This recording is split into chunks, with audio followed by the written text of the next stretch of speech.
¿Se ve el PowerPoint? Sí.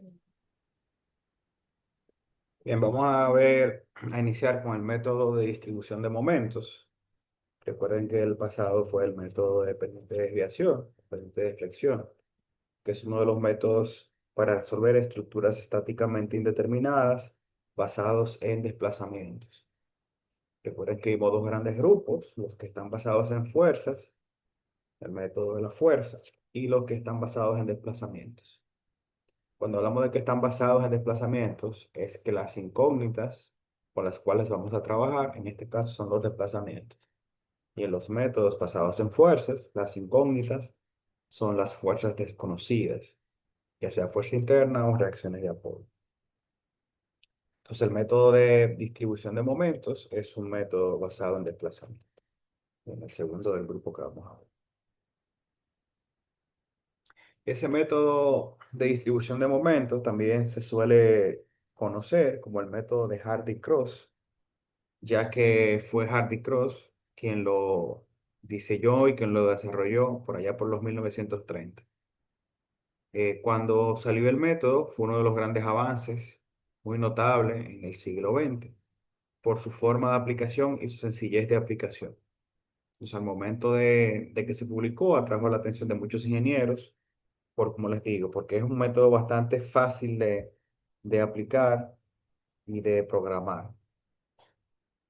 El método básicamente se sustenta en aproximaciones sucesivas que se van haciendo en la estructura y se pueden llevar esas aproximaciones hasta el nivel de exactitud que queramos.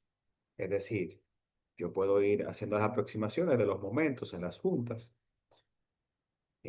hasta el valor de exactitud que queramos. Una cifra decimal, dos cifras decimales, tres cifras decimales, cuatro cifras decimales. Obviamente, hay que llegar hasta un criterio, hasta un punto que sea técnicamente óptimo, que se invierta la menor cantidad de tiempo posible, pero sin incurrir en ningún error significativo. Entonces, básicamente, el método, como le digo, se basa en aproximaciones sucesivas.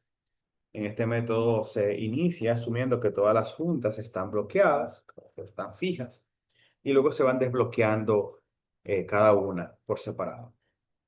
Al momento de desbloquear una junta, pues los momentos que se generan en esa junta, los momentos internos, se distribuyen en los elementos que llegan hacia esa junta.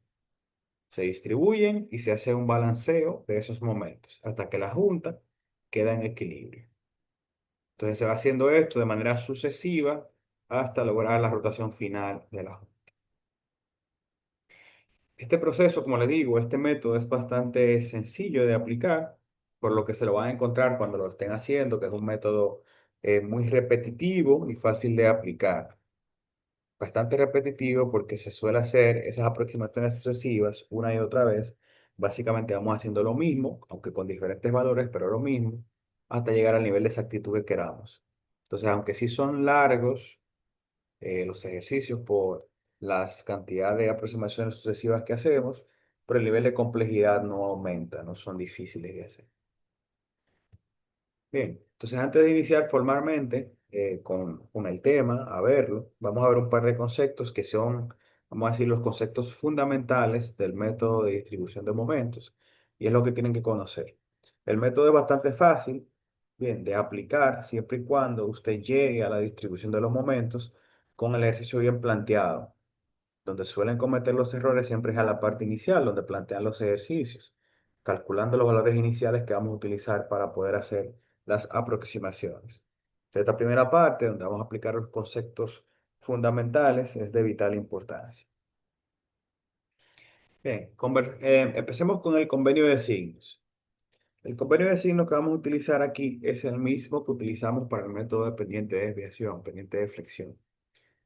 ¿Cuál? Bueno, en el cual los momentos que son horarios son los momentos que consideramos positivos. Momentos horarios, momentos positivos. Recuerden que al igual que pendiente de desviación o pendiente de flexión, cuando decíamos que los momentos son positivos horarios, nos referíamos a los momentos actuando en las barras, como se ve aquí, o sea, el momento del tramo AB, ¿verdad? Desde A hasta B, MAB y MBA, que va de B hasta A. Ambos actuando en la barra son horarios positivos. En que si usted tiene, por ejemplo, aquí una junta, si esto sería un pórtico y otra barra, pues ese momento que está aquí horario, pues pasa a la junta antihorario. Por eso cuando usted hace sumatoria de momentos en la junta, lo veía antihorario. Porque el signo de momento positivo horario es asumiendo el momento actuando en la barra. Bien, eso es de vital importancia. Entonces, mismo convenio de signos que pendiente de flexión. Momentos horarios son los momentos que vamos a considerar positivos. Otro concepto que se repite en el método de distribución de momentos son los momentos de empotramiento perfecto. Recuerden que al igual que en pendiente de desviación, en la ecuación de pendiente de desviación es el último término, que era más o menos el momento de empotramiento perfecto, pues también lo tenemos acá. Básicamente es lo que me representa todas las acciones o todas las cargas presentes en la estructura. Y recuerden que estos momentos de empotramiento perfecto pues dependen básicamente de tres cosas, vamos a decirlo así. Del tipo de carga e intensidad de carga, de las condiciones de apoyo, del tramo, bien, y de la longitud de la viga o de la longitud del tramo. Estos momentos de empotramiento perfecto normalmente se consiguen a través de las tablas de momentos que tienen disponibles en el libro de texto o en internet. Básicamente están ustedes muy familiarizados con estos momentos de empotramiento perfecto. Lo único que tienen que identificar siempre es el tipo de carga que tengan, la ubicación de esa carga y las condiciones de apoyo del tramo para poder calcularlos. Como le dije también cuando vimos el método de pendiente de desviación, tengan pendiente analizar bien las condiciones de apoyo del tramo de la viga, de cómo está la viga realmente y cómo está aquí la tabla, el momento, para que no se confunda con el tema del signo. Los momentos de empotramiento perfecto son de igual manera los horarios considerados positivos y los antihorarios negativos. Y lo que le decía de tomar en cuenta bien las condiciones de apoyo, me refiero, por ejemplo, a esta vía que está empotrada, apoyada. Está empotrada en el lado izquierdo y apoyada en el lado derecho. En el caso suyo, si usted la tuviera empotrada del lado derecho y apoyada del lado izquierdo, pues el valor de momento no cambia, pero sí el sentido de momento. Ese momento va haciendo que suba hacia arriba esa parte de la viga. Bien. Entonces, si estuviera del lado derecho, pues sería horario positivo. Aquí, como está del lado izquierdo, es antihorario negativo. Entonces, más que nada, aunque es bastante sencillo el tema de los momentos de empotramiento perfecto, porque pues solamente tienen que ver las tablas y las condiciones de carga, etcétera, suelen confundirse cuando tienen tramos como este, que le varía un poco la condición real del tramo que tienen en la viga a la condición que tienen aquí en la tabla. Bien, pasa eso cuando tienen diferentes condiciones de apoyo, así que le varía. O también cuando tienen cargas triangulares, que igual le varía un poco. Por ejemplo, en este caso, fíjense, empotrado, si la carga triangular máxima está del lado izquierdo, pues del lado que está la carga máxima es W cuadrado sobre 20. Del lado que está la carga mínima es W cuadrado sobre 30. O sea que si el triángulo estuviese así, quien sería sobre 20 sería el lado derecho y quien sería sobre 30 sería el lado izquierdo. Entonces, más que nada, ese tipo de cálculos para el momento de empotramiento perfecto, lo que tienen es que fijarse bien en su tabla, fijarse bien en sus condiciones de carga, identificar cuál aplica al tramo que están analizando. Y repetimos, de igual forma, los momentos que son horarios son los considerados positivos, los momentos antihorarios son los considerados negativos.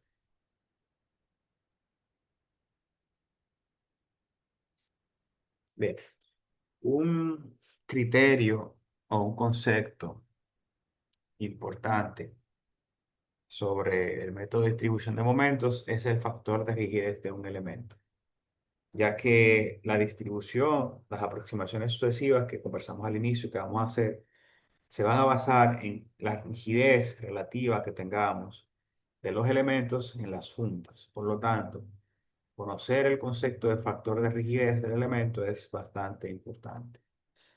Bien, entonces consideremos que la viga mostrada tenemos una articulación en A y un empotramiento en B. Al aplicar un momento en el extremo articulado, pues la viga va a rotar aquí este ángulo, este teta A. Bien, recuérdense que en el método dependiente de flexión, cuando hicimos la demostración, pues pudimos relacionar los momentos de los extremos con los giros. Bien, recuerden que cuando hicimos la demostración, pues cuando yo aplicaba un momento aquí en este extremo, el momento que se generaba era 4i por teta y en el extremo opuesto era la mitad de ese momento cuando hicimos la demostración. O sea, el resultado que obtuvimos aquella vez, bien, el momento cuando aplico, tengo un extremo articulado, un extremo empotrado, aplico un momento, bien, el momento que estaría aquí sería igual a 4i sobre L por teta A. Entonces, el término que está entre paréntesis, 4 sobre L, es lo que se conoce como la rigidez o el factor de rigidez de A. Y se define como el momento necesario para producir una rotación unitaria. La rigidez es, vamos a decir, lo decimos en términos generales, la rigidez es la fuerza necesaria para producir un desplazamiento unitario. Si hablamos, por ejemplo, de fuerza, reacciones, portantes, axiales, cuando hablamos de momento, pues si lo extrapolamos sería la cantidad de momento, que es verdad que es una fuerza, requerida para producir una rotación unitaria. Pero siempre que ustedes vean el concepto, lo pueden asociar fuerza para producir un desplazamiento unitario.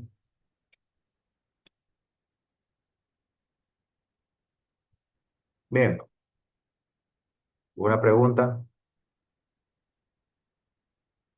Todo claro, profe.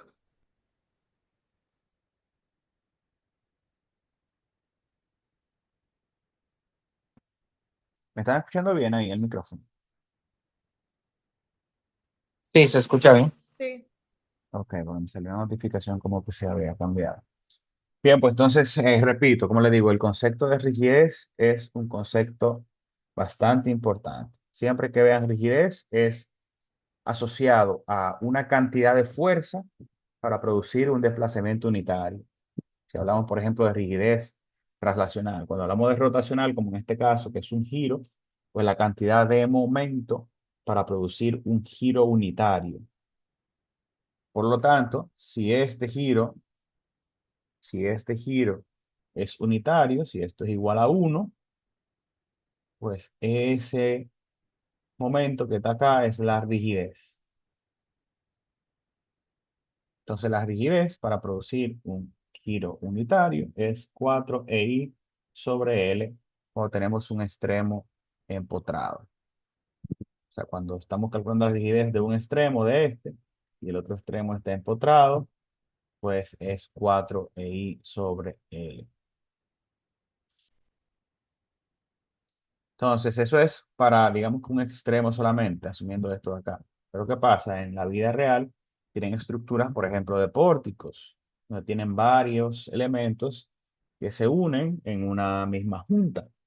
Entonces, si varios elementos están conectados rígidamente en alguna junta y tienen sus extremos empotrados, como el ejemplo que hemos pasado, entonces la rigidez por el principio de superposición o el factor de rigidez total es la suma de las rigideces individuales de cada uno de los elementos.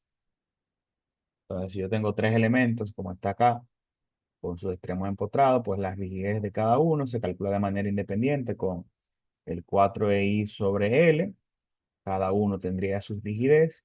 Y la rigidez de la junta, en este caso de la junta de A, la rigidez total sería la suma de las rigideces de los elementos que llegan ahí a la junta.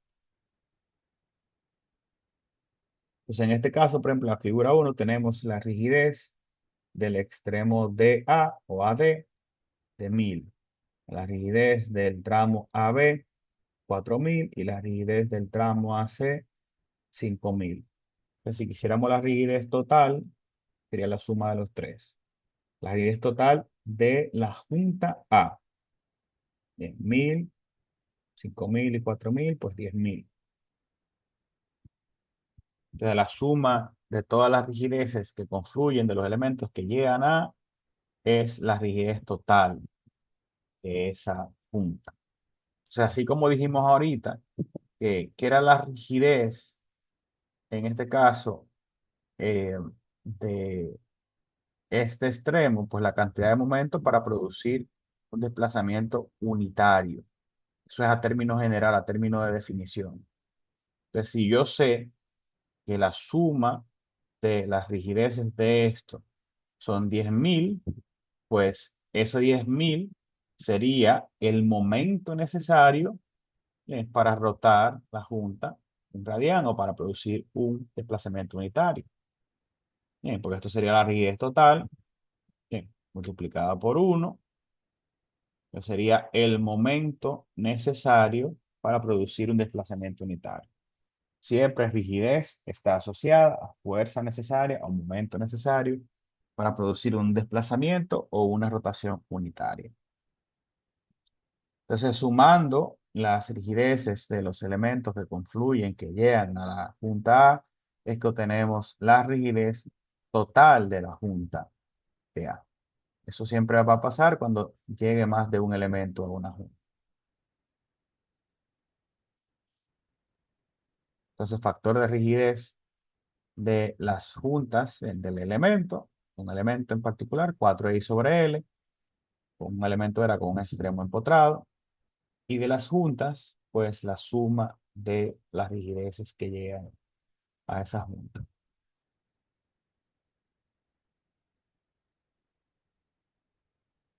¿Alguna pregunta?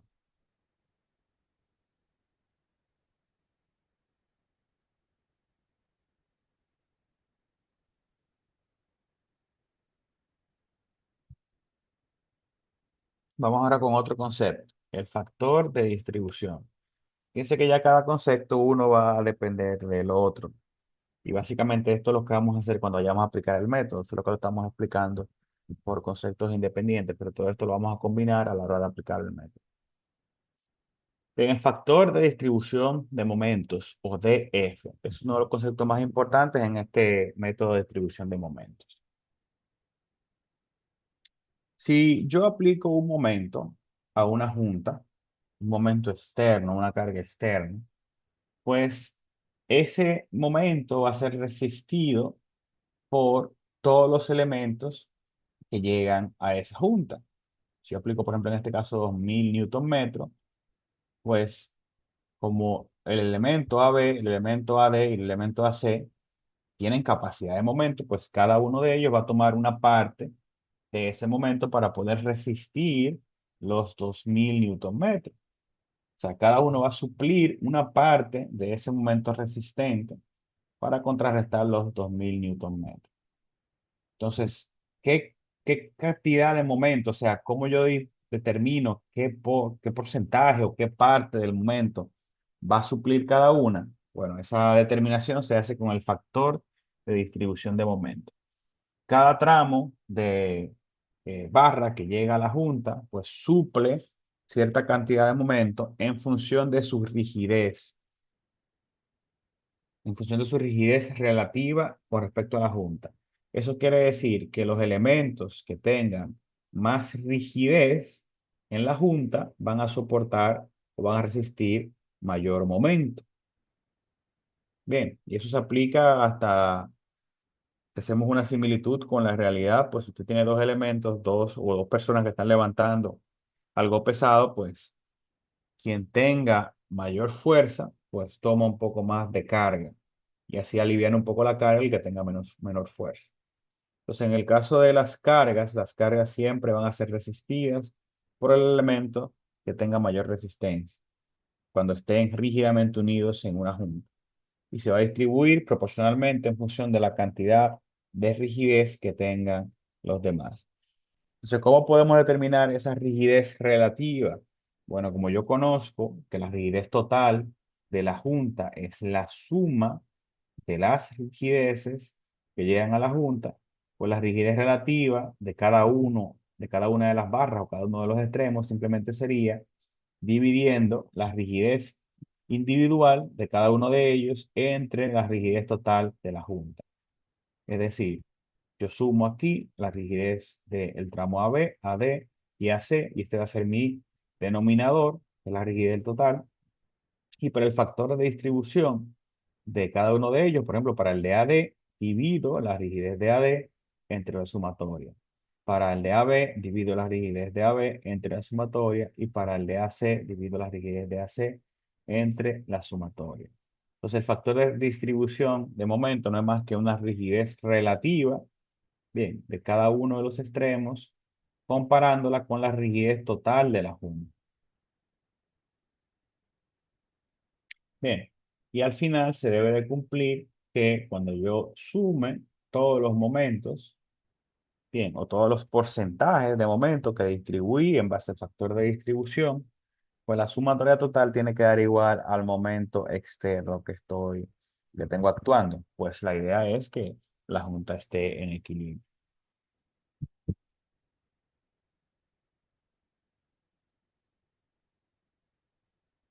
Bien, por lo que básicamente el factor de distribución de momentos, hacemos aquí la demostración. Bien, recuerden que el factor de rigidez de cada elemento es KI, bien, que multiplicado por un desplazamiento unitario, lo que tenemos acá.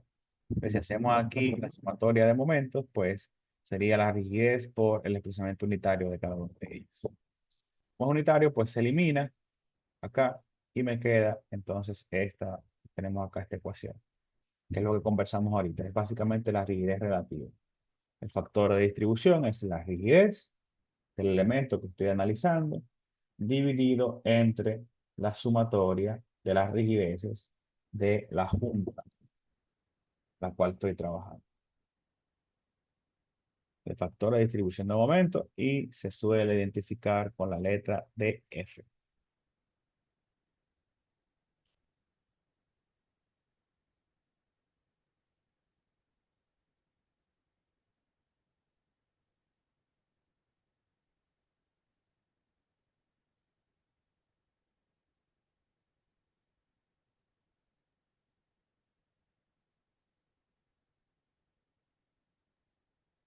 Bien, entonces vamos a aplicar este criterio, este término, a lo que hicimos ahorita.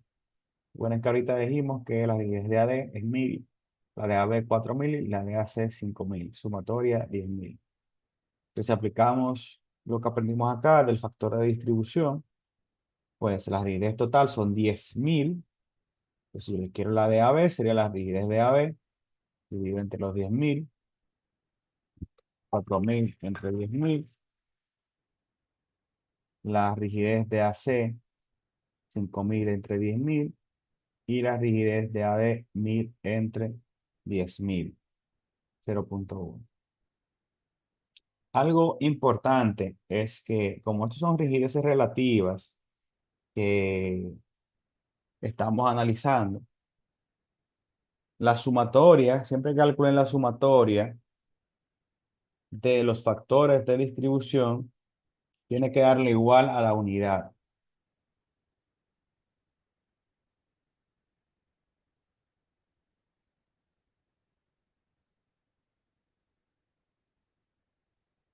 Es decir, no importa la cantidad de barras que tengan en la junta, puede ser una, dos, tres, cuatro, cinco, no importa. Cuando sumen todos los factores de distribución de una misma junta, tiene que darle igual a la unidad. Bien, que quede claro que es de una misma junta, es decir, si yo tengo un pórtico como este,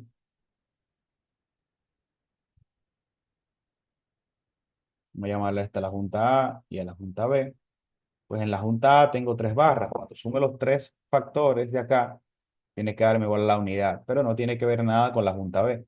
La junta B es independiente. Pero cuando yo haga la junta B y sume los factores de distribución de estas dos barras, igual tiene que darme la unidad. Bien, entonces, teniendo los factores de distribución, simplemente multiplicando esos factores de distribución por el momento externo aplicado, los 2000, tenemos entonces los momentos que van a suplir cada uno de los extremos para garantizar el equilibrio. Si 2000 por 0,4, 800, que sería el extremo AB, el extremo AC, 0,5 por 200, y el extremo AD, 0,1 por 2000. 200, 1000 y 800. Y la suma sería los 2000 para garantizar aquí el equilibrio.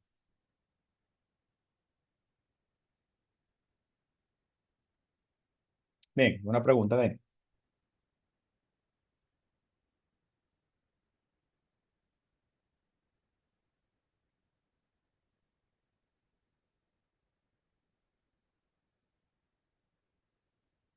De momento no. Bien, son los conceptos que nos van a servir para aplicar el método más adelante.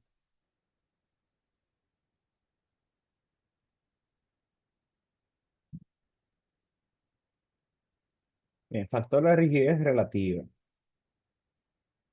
Es muy común, ustedes vieron que cuando definimos aquí el concepto de rigidez, pusimos que es 4EI sobre L. E es el módulo de elasticidad, I la inercia y L la longitud. Pero es muy común que cuando estemos trabajando con estructuras, con pórticos, pues el material sea el mismo. Si estoy trabajando con un pórtico de hormigón armado, pues lo normal es que las vigas y las columnas sean de hormigón armado. No digo que sea el caso de todos, o sea, podemos tener pórticos donde yo tenga columnas de hormigón armado y vigas metálicas, ese se puede dar el caso. Pero lo más tradicional es que todo sea del mismo material. Que si todo es del mismo material, pues ese módulo de elasticidad sería el mismo. Bien, para todos los elementos. Si el pórtico es de concreto, por ejemplo, pues la elasticidad de la viga de la columna va a ser la misma. Entonces el término 4E quedaría como factor común. Bien, 4E sobre L, pues quedaría como factor común. Entonces, ¿qué pasa? Cuando yo calculo aquí esto, el coeficiente de distribución, como todos tienen 4E I sobre L, y aquí abajo igual, cuando hago la sumatoria, todos tienen el 4E I sobre L más la de cada tramo. Ese 4E yo lo puedo sacar como factor común. Y voy abajo y se me elimina. Por lo tanto, en un pórtico que sea del mismo material, pues en vez de yo calcular la rigidez como 4EI sobre L, pues simplemente me bastaría con calcularla como I sobre L, es decir, inercia sobre la longitud. Y si de igual forma la sección del pórtico es la misma y la inercia es la misma, pues solamente sería 1 sobre L. Bien, si la inercia es la misma, pues saco también la inercia como factor común y para calcular la rigidez sería simplemente 1 sobre L. Pero normalmente, inercia sobre L, si es el mismo material, si es el mismo material, pero también es la misma sección, pues 1 sobre L. Bien, quedó claro esa parte.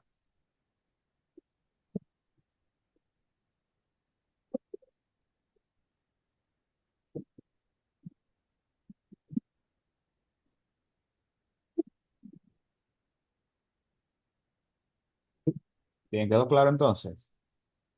Siempre que tengan el mismo material, el 4S podría sacar como factor común y siempre que tengan la misma sección, pues la inercia sería la misma, por lo que la inercia también sería igual y se puede sacar como factor común y sobre él. Bien, eso no quiere decir que en todos los casos va a ser así. En el caso de que le den diferentes secciones, pues calculan su inercia. O también puede darse el caso en que yo les muestre un pórtico y les diga, por ejemplo, que esta columna tiene inercia I y la viga tiene inercia 2I. Aunque no le estoy dando la sección, pero pues si aquí es I sobre L, la rigidez, pues el que tenga 2I se coloca 2I sobre L.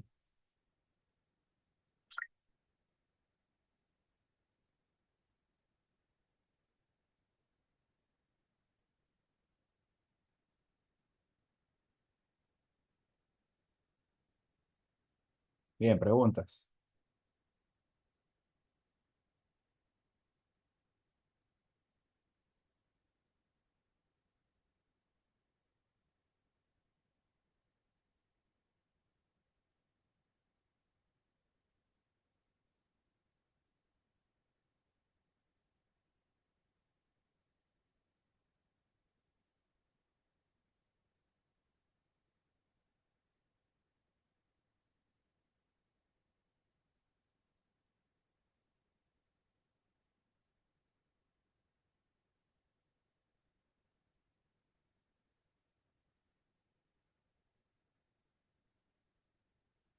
Bien, entonces siempre va a ser I sobre L, siempre que tengamos el extremo, segundo extremo empotrado, que era lo que decíamos ahorita, el 4 e I sobre L.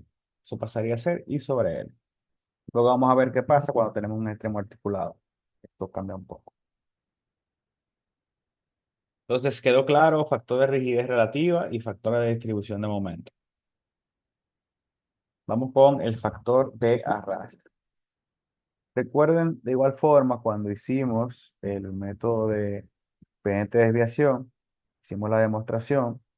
Recuerden que cuando calculamos el momento del extremo articulado por el método de la vía conjugada, bien, nos dimos cuenta que el momento que se aplicaba aquí, donde aplicaba el giro, era 4i sobre L, pero en el lado opuesto, empotrado, a donde se aplicaba el giro, también se generaba un momento que era 2i sobre L. Es decir, siempre que yo aplicaba un giro en un extremo, el momento que se me generaba en el extremo de aquí era el doble del que se me generaba en el otro extremo. O si lo decimos a la inversa, el momento que se genera en el extremo opuesto, el extremo empotrado a donde estoy aplicando el giro, es la mitad del momento donde estoy aplicando el giro. Entonces, a esto se le llama factor de arrastre.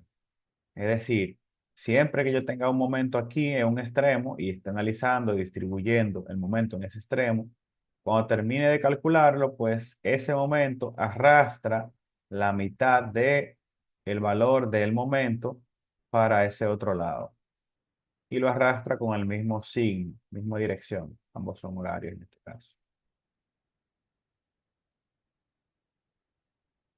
Entonces, el momento del apoyo articulado, donde se introduce el giro, induce un momento en el extremo empotrado opuesto, que es igual a la mitad de ese momento que tenemos ahí. Entonces, el factor de arrastre es básicamente una fracción del momento que se está arrastrando desde un apoyo, desde un extremo hasta otro, con el mismo signo. Importante es que esos momentos de arrastre solamente se hacen en la misma barra. Es decir, si yo tengo aquí, por ejemplo, este pórtico, vamos a decir A, B, C y D.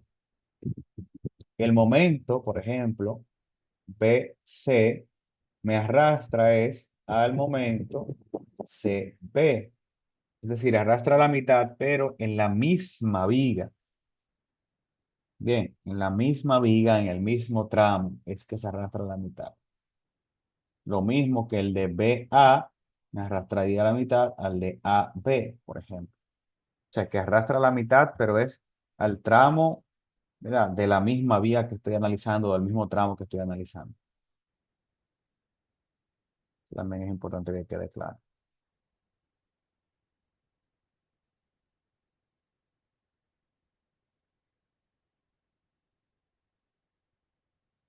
Entonces, este factor de arrastre ya dijimos que es la mitad y que el signo va a ser el mismo signo que tenga el momento donde se arrastró. Es decir, arrastra la mitad, pero con el mismo signo.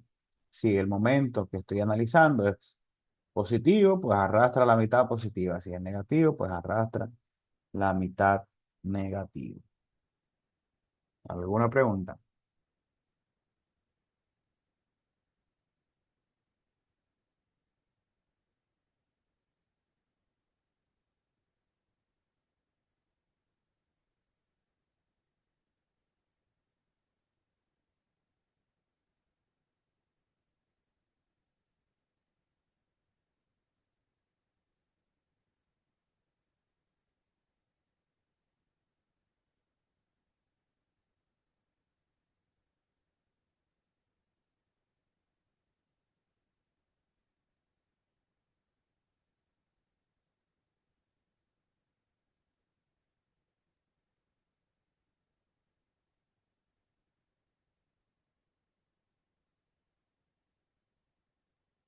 Bien, vamos entonces a ver el procedimiento de análisis de manera resumida para aplicar el método.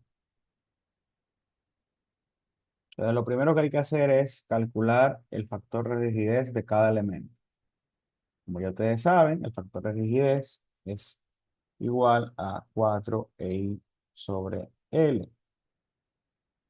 Ya dijimos que si es el mismo material, pues solamente I sobre L. Luego vamos a calcular el factor de rigidez de cada junta. Recuerden que para calcular el factor de rigidez de cada junta, simplemente dividíamos la rigidez individual de cada elemento entre la sumatoria de las rigideces de los elementos que llegan a esa junta. También comentamos de que no importa la cantidad de barras que lleguen a la junta, cuando usted sume todos los factores de distribución de esa junta debe dar igual a 1 la unidad. Dos puntos importantes que no hemos tratado. El factor de distribución de un apoyo empotrado es igual a 0 y el factor de distribución de un apoyo articulado es igual a 1. ¿Por qué? Bien, vamos a analizar primero el factor de un elemento empotrado. Si yo tengo un elemento empotrado, como en este caso, tengo básicamente una barra y un empotramiento. Usted diría, bueno, es que a esa junta no llegan más barras, no llegan más barras. Claro que no.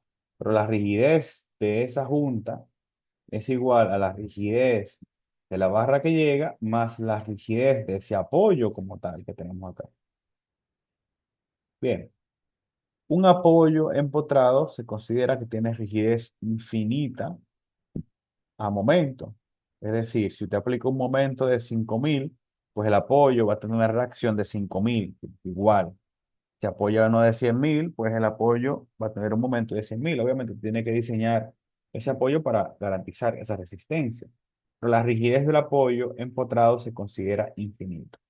Por lo tanto, cuando usted dice que va a dividir la rigidez, por ejemplo, de la barra, que es esta, entre la rigidez de la sumatoria que tenés aquí, pues tendrías que sería K dividido entre K más K infinito. Entonces, cualquier número dividido entre infinito, se sabe que da igual a cero. Entonces, por eso es que el factor de distribución de un extremo empotrado es igual a cero. En el caso de un extremo articulado es todo lo contrario. Un apoyo articulado, tengo una barra y tengo una articulación. La articulación no tiene capacidad de resistir momento. Por lo tanto, la rigidez de la articulación es igual a cero. Yo calculo entonces el factor de distribución entre la rigidez de la barra, que es K, entre las rigideces de todo lo que llega ahí, que es K más cero. Entonces, K entre K, pues es igual a 1. Entonces, por eso, el factor de distribución de un apoyo articulado o rodillo es igual a la unidad. No tienen que calcularlo en los ejercicios, simplemente tienen que saber que siempre que tenga un apoyo empotrado, el factor de distribución es igual a 0, y siempre que tenga un apoyo articulado o rodillo, el factor de distribución es igual a la unidad. Entonces, una vez que yo pueda determinar todos los factores de distribución de todas las juntas y de los apoyos, bien, que eso básicamente se hace con la geometría de la estructura. Fíjense que aquí no hemos visto para nada las cargas. La rigidez es con la inercia, con la longitud. Entonces, toda la parte de factor de distribución de rigidez se hace solamente con la geometría de la estructura. Bien, geometría únicamente de la estructura. Alguien puso que no está viendo la pantalla. ¿Están viendo la pantalla, chicos? Sí, se ve. Sí, No, la persona en el chat no me sale el nombre. Tienes que verificar entonces si es algún problema individual.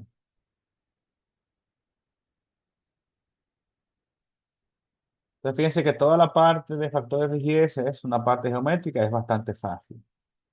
Bien, tercer paso, calcular los momentos de empotramiento perfecto. Ya ustedes tienen maestría en calcular empotramiento perfecto porque lo hicieron ya en el método de pendiente de desviación.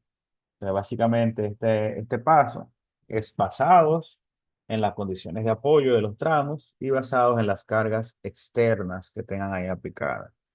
Se van simplemente a sus tablas, identifican qué caso tienen ustedes en cuanto a cargas y en cuanto a condiciones de apoyo y ahí calculan sus momentos de empotramiento perfecto.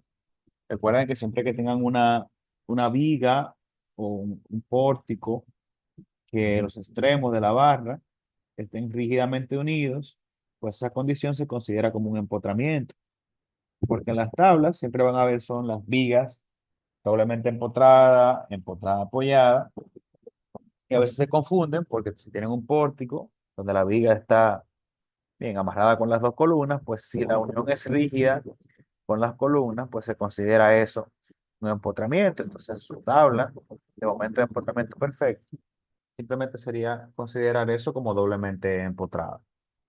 Bien, entonces simplemente podemos utilizar esas tablas. Aquí en el PDF hay fórmulas, también en el libro, también en internet. Depende de la condición de apoyo y la condición de carga. Ahí tienen diferentes fórmulas para eso.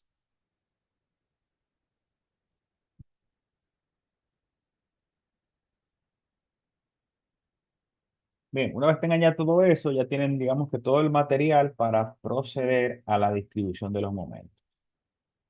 Entonces, ¿qué se hace? Primero se asume que todas las juntas están bloqueadas. ¿Qué es bloqueada? Bueno, que ninguna junta se mueve. Entonces, se trabaja con cada junta de manera individual. Cada junta, usted calculó, por ejemplo, aquí momento de empotramiento perfecto, por lo que en cada junta tú vas a tener algún momento.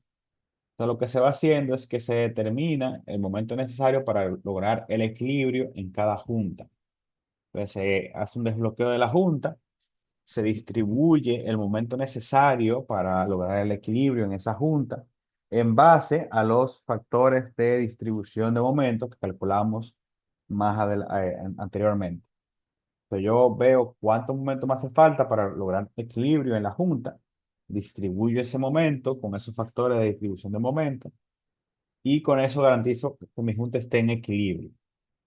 Una vez ya la junta esté equilibrada, pues con el factor de arrastre paso la mitad del momento hacia los extremos, bien, que corresponda de la barra, con el factor de arrastre de 0,5. Entonces, desbloqueo junta, distribuyo, equilibro la junta. Cuando esté en equilibrio, utilizo el factor de arrastre y en las barras, pues se va la mitad del momento hacia un lado o hacia otro.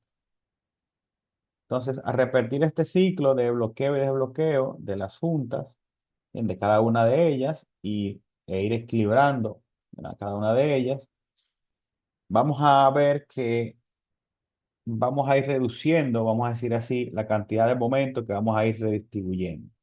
Cuando yo desbloqueo y bloqueo, pues se redistribuye una cantidad de momentos.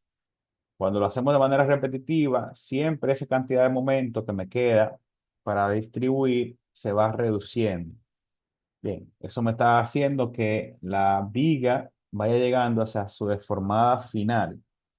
Y cuando ya llegue un punto en el que ese valor que estoy redistribuyendo sea pequeño, es que estoy cerca ya de la forma final de la deformada de la viga. Pues cuando ya tengo un valor pequeño, normalmente cuando tenga ya una cifra decimal, pues se suele ya parar ahí la cantidad de distribuciones sucesivas. Y con eso tendríamos a cerrar el ejercicio. Entonces, el ejercicio o el proceso se detiene cuando el momento que me queda para distribuir es un momento muy pequeño. Entonces, una vez yo llegue al punto donde yo detenga el proceso, pues se suman todos los momentos que yo distribuí por columnas, por tramos, y la sumatoria de todos esos momentos distribuidos y arrastrados es el momento final de esa junta. Entonces es un procedimiento, como les comenté al principio, bastante fácil, bastante sencillo, Lo único que a veces es largo de aplicar. Siempre y cuando usted plantee de manera correcta esta parte inicial de los factores de rigidez, de los factores de distribución, calcule su momento de empotramiento perfecto, bien, de manera correcta y con el signo correcto, pues ya de ahí en adelante lo otro es bastante sencillo. Bien, preguntas.